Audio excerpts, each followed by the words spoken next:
coming in at coming in at twilight tonight. Hello everybody. Live journaling session. Bobby Davis. Full transparency. I do work for Mind. These are live journaling sessions. I use Mind to help me expand on real live journal entries, and I've typed them up. I type them up and I plug them into Mind. I go over what sort of feedback I get from mine, and we sort of talk about it. So intro and out. I'm getting faster at the intro.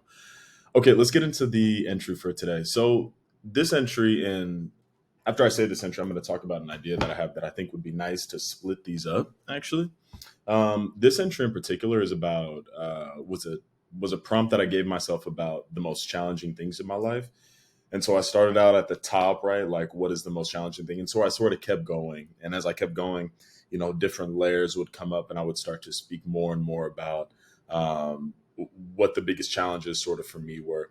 And, as I was just rewriting it, because this is an older entry actually, as I was just rewriting it, it's funny because there was, and again, this is not bragging, just something I noticed. There was sort of like a kind of a nice poetic roundabout thing to it because, the first sentence basically was that one of the biggest challenges in my life is realizing that I don't know, some aspects of myself. And then effectively, the last sentence is sometimes it's a challenge just to accept people for who they are. And the reality in between is what I'm talking about mostly is not knowing who I am and all the challenges that sort of come up from that, where certain actions come from, where certain resentful thoughts come from, challenges and creativity, insecurities, right? A lot of these challenges are sort of tied to internal, not turmoil, I wouldn't say, but yeah, insecurities or hardships. That sort of leads me into what I would like to do. This journal entry would actually be a perfect one, but I'll start maybe next week. I think it would be nice actually to have a set of videos specifically for what's called like shadow work. So a lot of my journal entries, some of them can sort of range about what I'm talking about. Like a lot of us, we write about sort of what's on our mind for that day or what seems to be the biggest topic for us. But for me, especially the last couple of years, one of the major things that has been super helpful is to really dive into shadow work. And Mind is actually an exceptional tool for shadow work. Shadow work meaning this is sort of a term that Carl Jung coined. Well, maybe even before him, probably Freud. Uh, don't don't check my psychology homework. You guys probably know. But this idea of confronting these sort of dark elements within oneself, right? And the reason for doing that is so that these dark elements don't manifest themselves unconsciously. And when I say dark, what I really mean is, maybe insecurities you have, or maybe judgments that you have about others that you don't necessarily know, or maybe triggers that you have that you're not necessarily aware of. And so the act of doing your best to sort of peel back those layers, go down, find some of these triggers, find some of these dark elements, some of these feelings that we try to avoid, and then write about them or talk about them or expand on them. And Mind is really helpful because it can play that other role of asking you questions, because sometimes there's just a challenge to get down into oneself, right? And say, man, this is an ugly emotion, or this is sort of an ugly thought that I have. There's a challenge to get down in there, at least for me, and pull that up and even be able to talk about it, let alone asking really pointed, objective questions to it. So that's really where Mind comes in. So that all aside, I think starting a series on that would be helpful. But today, we're still doing the live journaling, so let's do it. Okay, I got my entry. Boom, let's go over to Mind. I was rebuilding some things on the Mind backend, so I'm hoping it gives what we typically got. Okay, so it's giving what we want. Okay, yeah, man, there's a challenge. So these aren't popping up in the div boxes that I want to. No matter, it works for now. Let's read the summary, go down through the emotions, keywords, and then get to the questions. Um, the writer reflects on the biggest challenges in their life, which is the realization of not knowing certain aspects of themselves. They acknowledge the need for personal growth, refraining from certain habits, and supporting the envisioned lifestyle. They also express concerns about their role as a husband and father, facing insecurity, accepting oneself, letting go of resentful thoughts, and grappling with creative self doubt. Additionally, they mentioned the challenge of accepting others as they are. I speak about this time and time again, and I probably sound like a broken record. In every video, one thing I love about going over the summary is that for me, when I'm talking about challenging topics or I'm trying to find truth within myself, um, these these truths are sort of hard to get to. It's like a digging process. It's not so clean, and so I'll end up finding it through language, which means I'm sort of weaving in and out of my own psychology.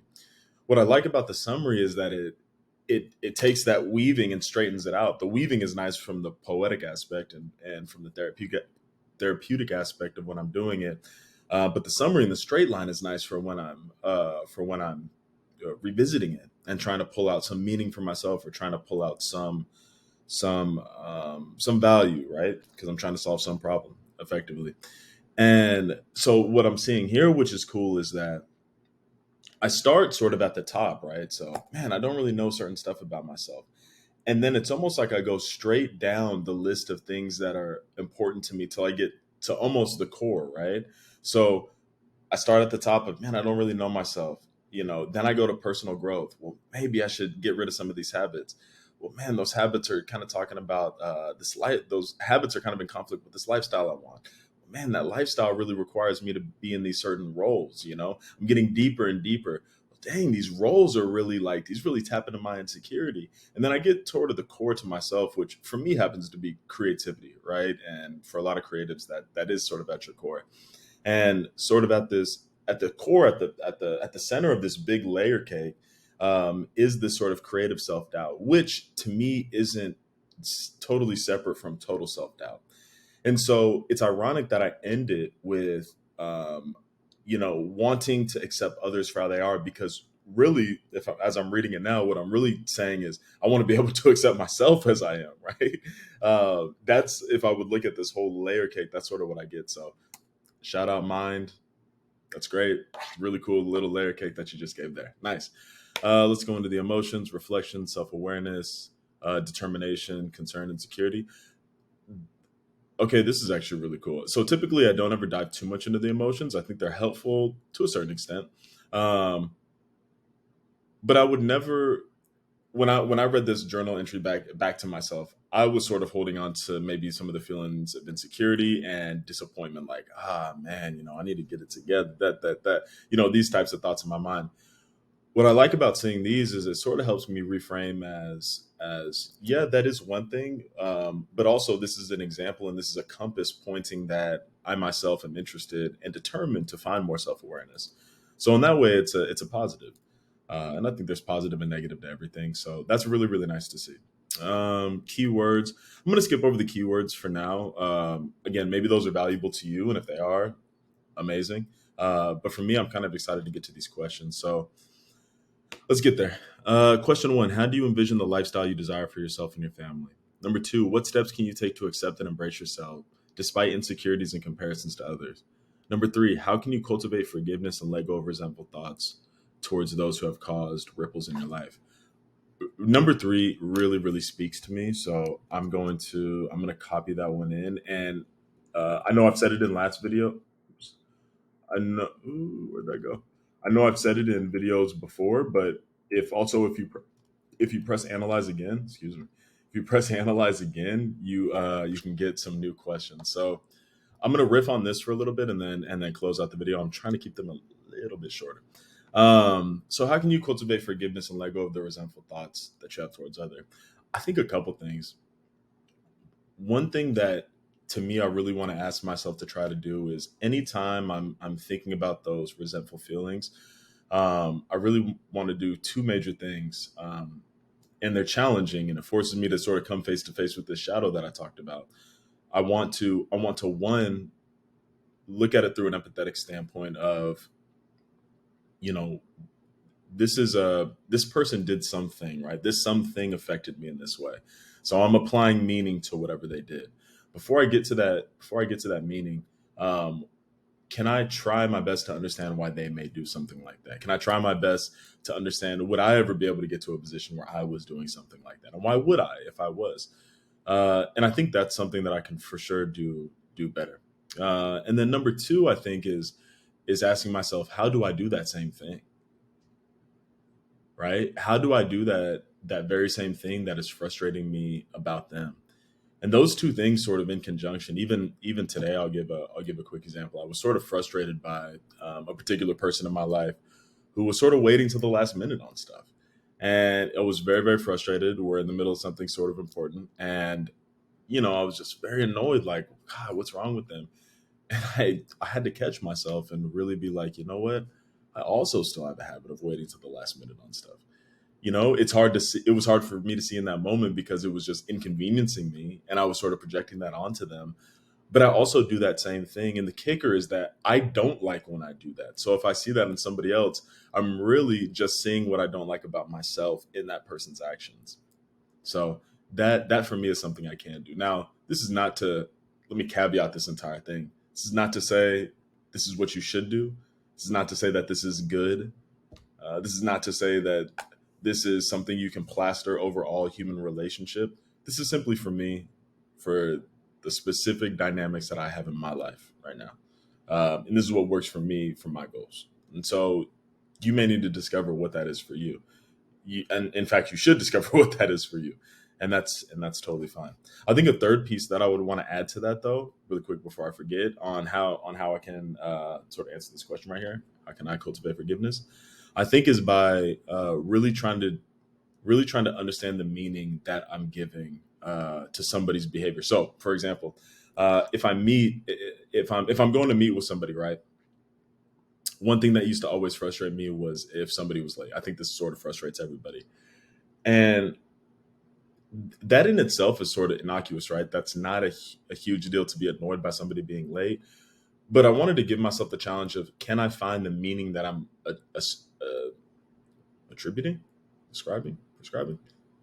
How can I find the meaning that I'm putting on that? Right. So this person is late. I have a meaning. When they're late, it means this to me.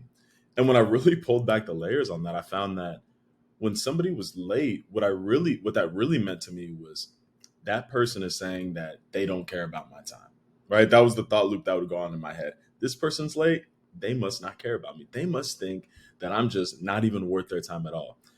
And maybe that is or isn't the case, but even being able to see that loop running in my mind was it took away some of the power of just being late having such an emotional effect on me. So so yeah, this was great. This is really great, and this is why I love Mind. And this is also therapeutic for me to be able to talk through this. So Mind is a really, really strong tool to kind of help do some of these things. So I think, of course, I'll keep doing the live journalings, but I really think the shadow work would be an interesting one. So I want to try at least one of those and see what we can get. As always, guys, if you go out and you like Mind and you try Mind, please take a minute to leave feedback. That's another thing that I have to do. Actually, I just made some updates and forgot to leave the feedback. Typically, there's a feedback and report a bug button down here. So if you guys like the tool and you have any ideas for futures, we always love to hear that. So please leave some feedback. If you want to go try the demo, the links to all that stuff is in the description. And yeah, it's great. This is fun. Hope this is sort of can provide something for you guys. And until next time, talk to you soon. Peace.